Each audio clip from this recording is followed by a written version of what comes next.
On board? Yeah. So the first step to firing Chuck Schumer is beating Jackie Rosen in November.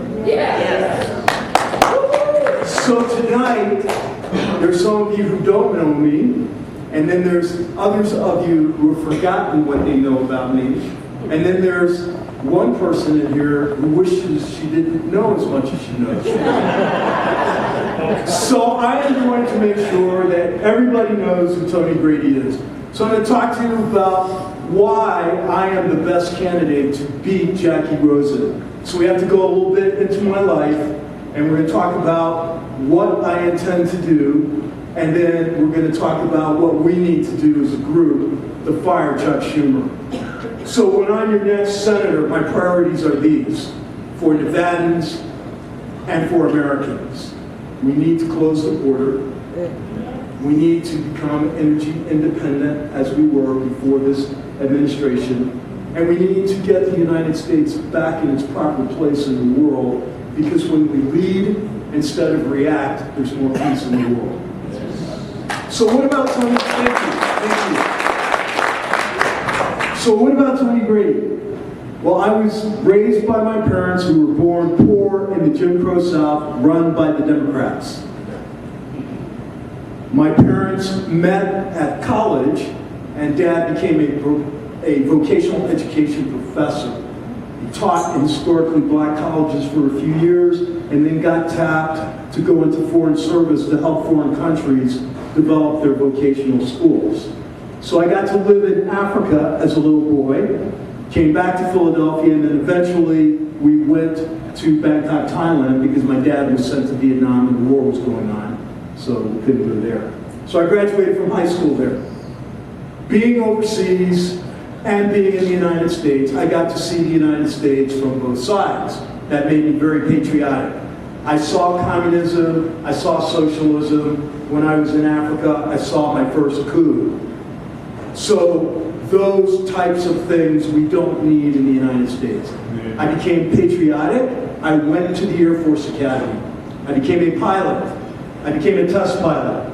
I commanded the B-2 stealth bomber test squadron. Now people have chided me and said, you just blow by being a test pilot, and like people really don't know what a test pilot is.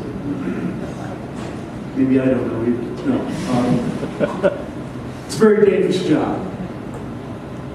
I know that you all want our airmen to have the best equipment that they possibly can. So we are the people that go from the theoretical to bending metal to actually being the first human beings to fly that airplane through what it needs to fly to. We define the limits of that airplane, and we write this big, thick manual, and we tell all the operational pilots, don't go there. Some of them listen, and they survive. The others, not so good. So it's a very dangerous job. There was a lot of blood, sweat, and tears that had gone into test piloting work. It was a $24 billion program for the B-2 program. I was a test pilot. I have to continually tell people that I flew the B-2. Yes, I flew the B-2. But that wasn't my primary job. My primary job was cost, schedule, and performance, and taking care of the 113 people that were in the organization. We had to make sure that the airplane met requirements. We delivered it safely, successfully, and nobody died. I consider that a high point in my flying career. Praise the Lord. So I also worked in the Pentagon. I was on the air staff, and I was responsible for the bomber portion of the president's budget. So I understand the appropriations process, or the budget process, and how it works, or more importantly, how it doesn't work. After 20 years in the Air Force, I flew for FedEx for 20 years, and during that time period, I started my own biotech company. And I found out the ramifications of government regulations. I put my capital at risk, and I had my head handed to me. So I'm standing here today because I promised my wife I wouldn't put the kids' college at risk, and so I didn't, so I'm still alive. Okay, so. But it was a very important learning experience for understanding how small business operates. But now that I have your attention, I have to tell you the most important thing about this. So if you don't remember anything else, you need to remember this. I've been married 40 years to my wonderful wife, Donna, right there. Yeah. Now we have 4 children. How many parents we have? Let me think of something. Man, do your children listen? No. My children don't listen either. So I told you I went to the Air Force Academy, but the oldest went to Annapolis. And the baby went to West Point because they don't listen. And in the middle, we have a molecular biologist and one who's been running her own personal training company for 7 years.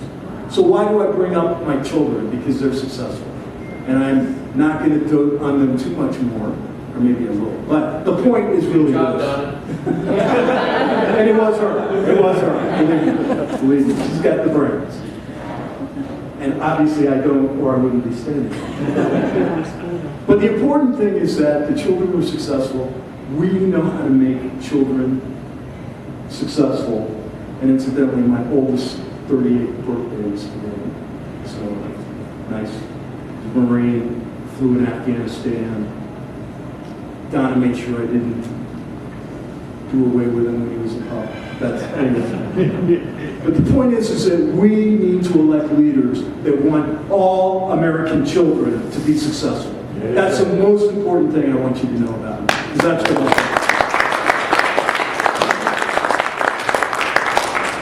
So I just wanted to cover that portion of it. So when I'm getting towards the end of FedEx, people are saying, well, why did you move to Nevada? Well, 42 years ago, when that little tyke I called today wasn't even born quite yet, I deployed to my first Red Flag. So Red Flag is an air war, mock air war, flown out of Nellis Air Force Base in Las Vegas. And 42 years ago, I flew over Nevada at 600 miles an hour. Now I walk the trails at 2 miles an hour. But that's when I became familiar with Nevada, and I deployed 4 different times over my career to Nellis Air Force Base. So at the end of my FedEx career, we decided that Dayton, Ohio, where we were living, was too cold, so we were going to move. And people think it's cold here, they don't know what cold is. Because see, you have sun here. We don't have sun in Dayton, Ohio. Anyway, we were going to move to San Antonio, Texas, where we have relatives. But there's this guy who comes walking across the ops room in FedEx. He's got legs up to here, mustache, cowboy hat, and boots. It's my buddy Walt Reed, fellow pilot, naval and marine pilot, who's a rancher in Fallon. And he came up to me and said, Tony, you got to look at Reno. And I go, where's Reno? I've never been to Reno. He goes, you need to look at it. So we house hunted for 3 years in Texas and in Reno. And we liked the high mountains, the high desert. Donna kind of grew up in the high desert. We liked it. But what sealed the deal was the people. In the military, I moved my wife 7 different times. I know you guys are sitting there going, boy, I haven't gotten rid of you a long time ago. But dragged her through 7 moves with her 4 kids, and we've been in a lot of communities.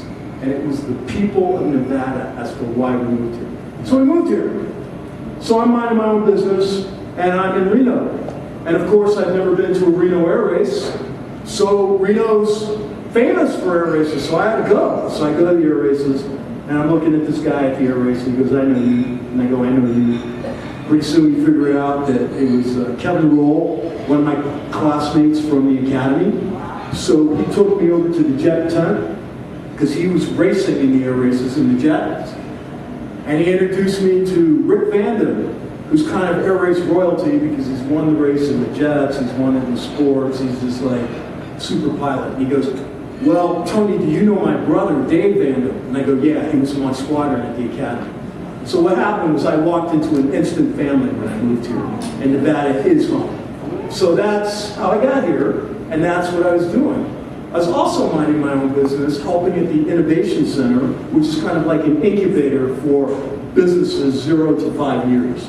So since I had a less than enjoyable experience with business, they decided I would be a good example of what not to do. So anyway, I was helping with the Innovation Center.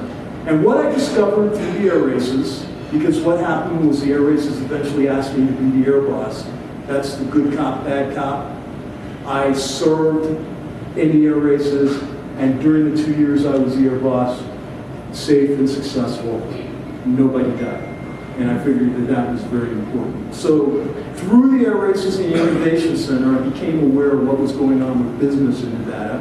Found out that in northern Nevada, we wanted to attract high-tech businesses, but our education was not lined up with that. We are not training the future force to man those companies. So I started talking to people on the political side, what can I do about it? And eventually it was determined I should run for lieutenant governor, and I did. So it was brought up, and we shared that I won 13 of the 17 counties. Stavros edged me out in the primary by 5.8%, 7,000 votes.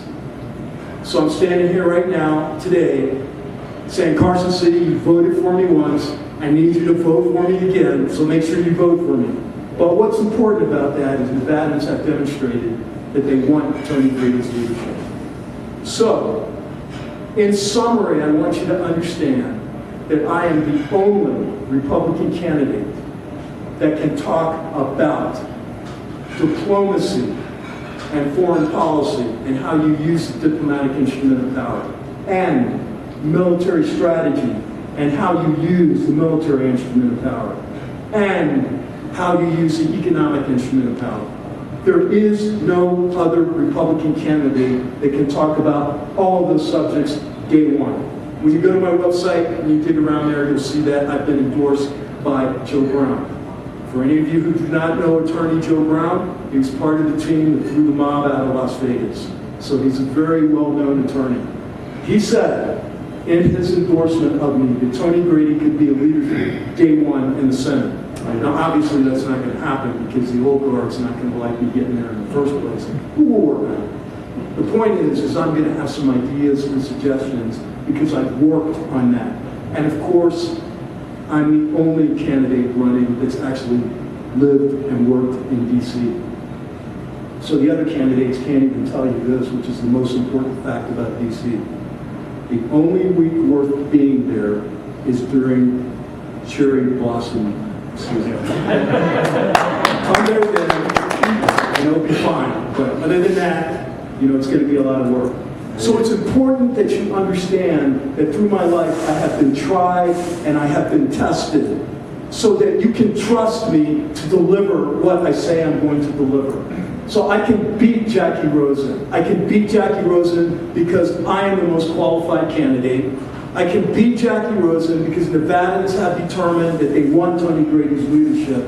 And oh, by the way, the largest growing and fastest growing voting demographic in our state, unfortunately, are the independents. We have a lot of Republicans that are independents. We have a lot of Democrats that have gone over there. I will appeal to more non-traditional Republican voters than any other candidate in this race.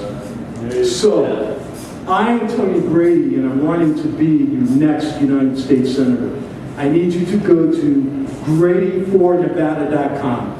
You'll learn all about me at GradyForNevada.com. But I cannot beat Jackie Rosen by myself. I need you on the team because we will beat her together. So I need these three things. I need you to pray for me. I need you to vote for me.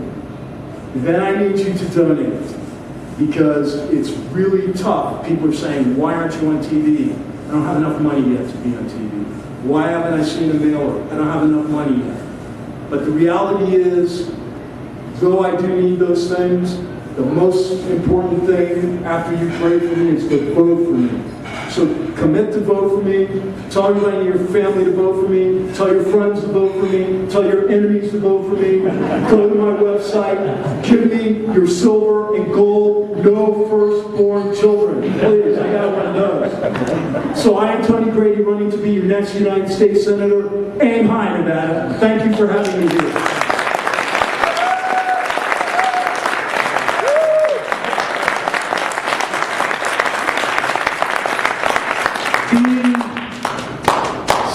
The Honorable Scott Owen has a question. Just a quick question. Are you a publisher too? Are you published? I was going to get to mention that, but I'm glad you're. So what he's talking about is this. I just produced this book, and it's up on Amazon. And it's called American Values, Another Voice. And this is a tribute to my parents for raising me with American values, because that's the key to my success, these American values. So the full title is American Values, Another Voice, a pilot's perspective on living the American dream. So you can get it on Amazon, you can get it on Barnes & Noble, it's in electronic form and Kindle. But if you want to know more about me and why I'm a constitutional originalist and a fiscal conservative, you'll find it in this book. You'll also find out how I became a pilot. So I will leave that up to the reader. But thank you, Scott, for reminding me to tell everybody. I do have a few copies here if anybody's interested. Yes, I ma'am. want for $50. You can. Will you sign it for me? I will sign it. Okay, thank And would you like to encourage others to buy it for please. $50? Help me get elected. So they're $17.99 on Amazon, Yeah, but and give me- we're selling them to her for $50. And since she went first, the next one will go for $100. So, thank you all for having me here today.